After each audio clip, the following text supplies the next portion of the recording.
네, 사랑하는 성도님들, 우리가 데살로니가전서 말씀을 시작했습니다. 어제는 사도 바울이 데살로니가 교회를 향해서 감사와 기쁨이 넘쳤고, 또 믿음의 역사, 또한 사랑의 수고, 또 소망의 인내가 나타나는 교회다라고 칭찬하면서 소개했던 말씀이 우리가 묵상했던 말씀입니다. 오늘은 2장입니다. 2장 1절부터 16절까지의 말씀인데, 이 2장에서는 사도 바울이 어떻게 이 데살로니가 교회를 위해서 사역을 했는지 그것을 알리고, 또 복음을 전할 때 어떤 자세로 전해야 했는지, 어떤 태도로 그 귀한 일에 임했는지 그것을 설명해 주고 있습니다. 사도 바울은요, 교회가 숫자적으로 성장하고 외형적으로 성장하고, 또 사람들이 교회를 향해서 어떤 평가를 가지고 있고, 이런 것을 의식하면서 사역하지 않았습니다. 사도 바울은 언제나 하나님 앞에서 하나님께서 맡겨주신 그 자신의 사역을 되돌아보고, 또 성도들에게도 하나님께서 기뻐하시는 길이 어떤 길인지를 알려주고 그 길을 따르기를 권면했습니다. 또 오늘 본문 말씀을 통해서 우리 그 내용이 무엇인지를 우리가 하나씩 살펴보도록 하겠습니다. 2장 1절을 보면, 형제들아, 우리가 너희 가운데 들어간 것이 헛되지 않은 줄을 너희가 친히 아나니. 자, 지금 사도 바울의 사역이 열매가 없고 그냥 아무 쓸데없는 수고가 아니다라는 것입니다. 하나님의 능력으로 역사하는 참된 사역이었다라는 것을 분명히 기록해 놓고 있습니다.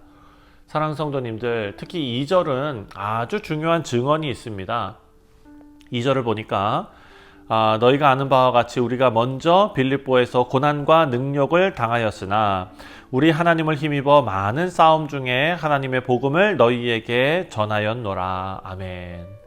자, 빌립보에서 매를 맞고 옥에 갇히고 이런 능력을 당하는 그런 경험을 했습니다. 그럼에도 불구하고 다시 데살로니가에서 담대하게 복음을 전했다. 사랑하는 성도님들, 복음을 증거하는 이 사역은 언제나 어려움을 동반합니다. 바울은 사람의 눈치 보지 않고 하나님을 의지했던 그런 사역을 했습니다. 3절과 4절을 보면 바울의 이 사역의 동기가 무엇인지를 우리에게 알려줍니다. 그러니까 우리도 똑같이 고난과 핍박 가운데서 하나님의 백성으로 살아가는데 그 동기가 무엇이었는지를 확인하는 말씀입니다.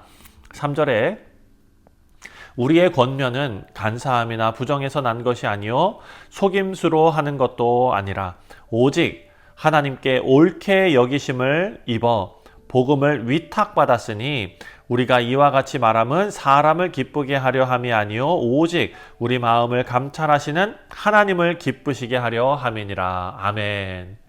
너무나 아름다운 말씀입니다. 너무나 아름다운 표현입니다.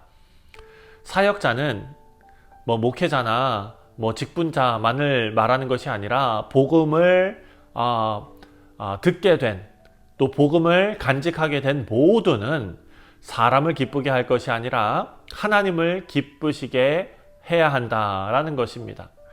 이 선택 앞에 우리가 놓여져 있습니다. 사도 바울은 분명히 말하는데, 사도 바울 자신은 하나님을 기쁘시게 하는 데 목적을 두었다라고 고백하고 있습니다. 5절과 6절 말씀을 보면, 너희도 알거니와 우리가 아무 때에도 아첨하는 말이나 탐심의 탈을 쓰지 아니한 것을 하나님이 증언하시느니라. 또한 우리는 너희에게서든지 다른 이에게서든지 사람에게는 영광을 구하지 아니하였노라. 당당하게 말합니다. 다른 사람에게 아첨하거나 혹은 탐욕으로 사역하지 않았다. 또한 사람에게서 영광을 구하지도 않았다. 오늘날 그리스도인들이, 그리고 또 주님의 공동체가 조심해야 할 부분이 바로 이것입니다. 목회자나 또한 성도들이나 사람의 인정을 구하고자 하면 복음이 흐려지고 교회의 힘을 잃는다라는 말씀입니다. 하나님을 기쁘시게 하는 그런 아름다운 사역만이 넘쳐나는 우리 뉴욕 성실 장로교회의 모든 교우들, 우리 교회 공동체 되시기를 주님의 이름으로 축원드립니다. 두 번째로 7절부터 12절 말씀을 살펴보면, 사도 바울이 어떤 마음으로 사역했는지가 나옵니다. 바로 부모의 마음이었습니다. 7절입니다.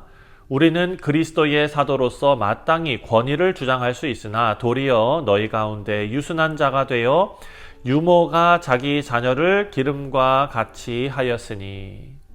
자, 성도들을 대할 때에 단순히 호되게 가르쳐 올바르게 키우려고 하는 스승과 제자의 그런 관계가 아니라 사랑하는 자녀처럼 품는 그런 부모의 마음으로 했다라고 말합니다.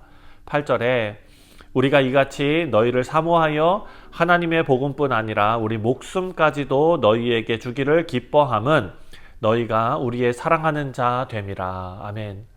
복음 사역의 본질이 바로 사랑이다라는 것이죠. 목숨까지도 아깝게 여기지 않았다. 9절을 보니까 형제들아 우리의 수고와 애쓴 것을 너희가 기억하리니 너희 아무에게도 폐를 끼치지 아니하려고 밤낮으로 일하면서 너희에게 하나님의 복음을 전하였노라. 사랑하는 성도님들, 지금 사도 바울이 어떻게 헌신했는지를 기록해 놓고 있습니다. 경제적인 지원도 받지 않고 손수 일하면서 복음 전파에 힘썼다.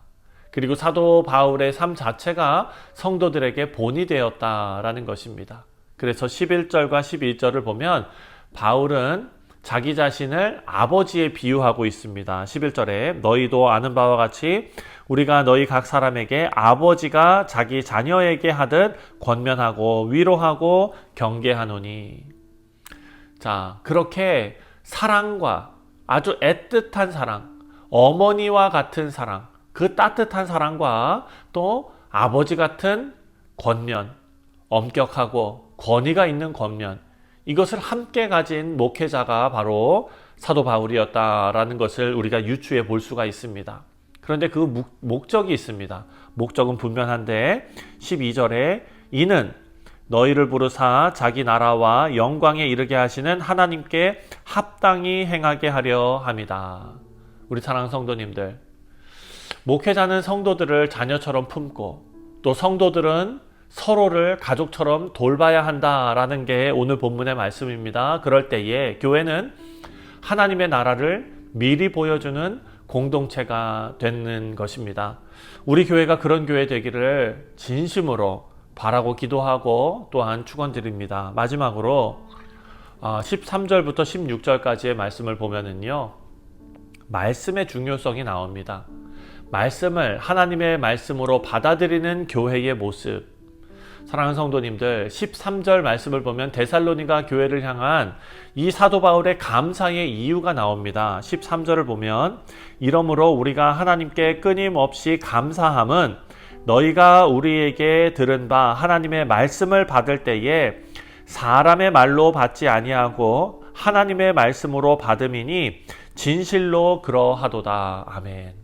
사랑하는 성도님들, 교회에서 선포되는 말씀이 어떤 이에게는 그냥 사람의 말로 받아들여지고, 목사가 설교를 어떻게 하나, 설교를 잘하나 못하나, 버벅거리는 데는 있나, 내 마음에 정말 받아들여질 수 있는 말씀인가, 이런 것을 평가하는 수준으로 듣는 경우가 있는가 하면, 그 말씀의 내용과 하나님의 말씀으로, 성령의 역사하심으로, 나에게 주시는 말씀으로 깊이 은혜를 경험하며 받는 그런 경우도 있습니다.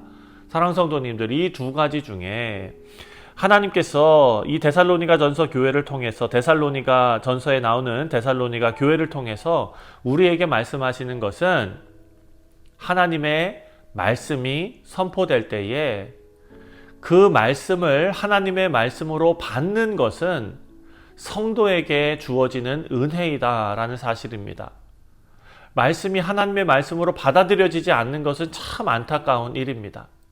사랑하는 성도님들, 오늘 본문 말씀을 보니까 말씀을 하나님의 말씀으로 받을 때에 그 말씀은 13절에 너희 믿는 자 가운데서 역사하시느니라. 다시 말해서 우리가 하나님의 말씀을 나에게 주시는 하나님의 음성으로, 하나님의 말씀으로 받을 때에 그것이 믿는 자, 그리스도의 영을 소유한 성도들에게 하나님께서 역사하시는 아름다운 능력의 역사가 된다라는 것입니다.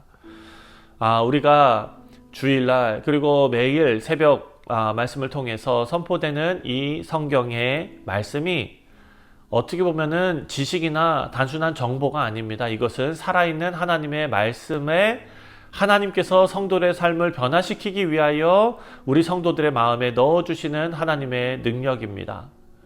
그래서 하나님께서 주시는 이 말씀, 우리가 말씀을 직접 묵상하고 성경 말씀을 읽어 내려가고 또 성경 말씀을 심지어는 필사하면서 말씀을 가까이 할 때에 그 말씀이 우리 모두를 변화시키는 줄 믿습니다.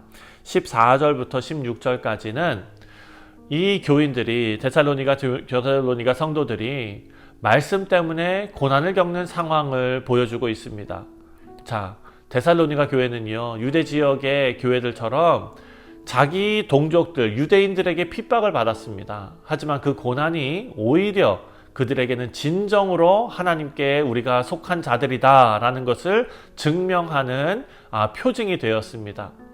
말씀을 붙잡는 교회는 세상으로부터 환영받지 못할 수 있지만 하나님 앞에서는 가장 복된 공동체가 됩니다. 오늘날 우리는 말씀을 붙잡는다고 정말 이들이 겪었던 그런 정도의 고난과 핍박을 겪지는 않습니다. 그렇지만 그래서 우리의 마음이 해이해져서는 안 될 것입니다. 이들만큼이나 말씀을 사모하고 붙잡는 우리 모두 되시기를 바랍니다. 오늘도 우리가 세 가지를 생각했습니다. 첫 번째는 우리 교회는 하나님을 기쁘시게 하는 사역이 최우선이 되어야 한다. 사람의 인정이나 어떤 사람의 평가, 그것이 아니라 하나님의 인정을 구하는 참된 열매가 되어야 한다. 그리고 두 번째로는 교회는 사랑으로 채워져야 한다라는 것입니다. 어머니와 같은 사랑, 아버지와 같은 사랑, 어머니의 사랑과 아버지의 권면으로 우리 모두가 서로를 품고 가족처럼 건강한 그런 교회 공동체로 세워져야 한다라는 것을 우리가 묵상했습니다. 마지막으로 교회는 말씀으로 세워져야 한다. 교회는 하나님의 말씀을 하나님께서 역사하시는 말씀으로 받을 때에 변화된다. 말씀을 붙잡는 공동체는 고난 속에서도 흔들리지 않고 믿음 안에서 굳건하게 세워지는 줄 믿습니다. 사랑하는 성도님들, 사람을 기쁘게 하기보다 하나님 기쁘시게 하는 교회가 되기를 바랍니다. 우리 가족이 믿음의 가족, 하나님의 가족된 형제 자매된 그런 믿음의 공동체로서 품고 섬기는 그런 교회. 마지막으로 하나님의 말씀, 그 말씀 붙잡고 흔들리지 않는 교회 되시기를 주님의 이름으로 축원드립니다. 기도하겠습니다.